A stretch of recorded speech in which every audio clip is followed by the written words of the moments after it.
Mic test. Hi guys, it's me, Elle. And get ready with me kay magbuglasan tabayot. So last day karon sa buglasan day and guess what? Magagawas me. Judy mo si Jason. So dili pud mi magdugay ra. Like picture lang ganun, video. So guys, get ready with me.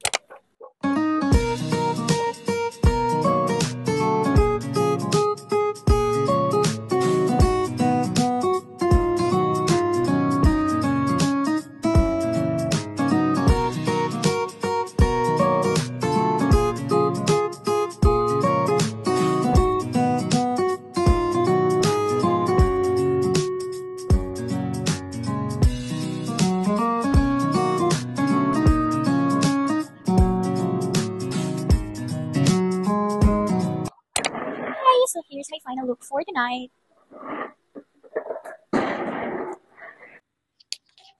Hi guys, so here's our OOTD for tonight. Ato, smile. No, how do not do it above the... So, palakaw ng tami, kaso ni ulan, and wala kami car. So, magulat niyo mutulak niyo siya, guys. So, hopefully mutulak siya. If dili, so wala ginila agmay tabo ba yun. So, time check by, it's 6:47 and ulan gihapon siya. Kusog-kusog yun ang ulan. Update 7:14 na guys, and it's still raining outside. Narami sa kwarto. Kaulan ko yung nakuan. Wait sa!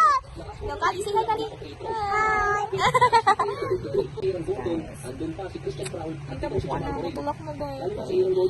Basin ko. Magawa sa meter mo kaon yung sweet corn. So, hi guys. Update, 8 p.m. na, pero nag-ulan gyapon siya sa guwas. So, naka-decide na lang ni nga, dili mi magguwas na lang kay duty pa man si Jason o 2 a.m. and if magulat kami mag-ulan, matulak ang ulan, so what time pa siguro, kanya wala na po siya tayo makapahuway, so moto naka-decide na lang mi nga, dili na lang mi magguwas. Ulan man nung imbes last day na. And ganahan sa unta ni moto no sa fireworks, I think na fireworks ang karon. So, wala. Mas hindi siguro may panabon. Diba? Sunod na lang po nga laag. If na pa. Like, if fail kayo siya, imbes last day na, mo plano nga sa last day na lang yung mulaag. Sige, ulan na siya daw. Wala may magpatuga-tuga. Anyway, guys, thank you so much for watching. Please don't forget to follow and like, guys, and see you again.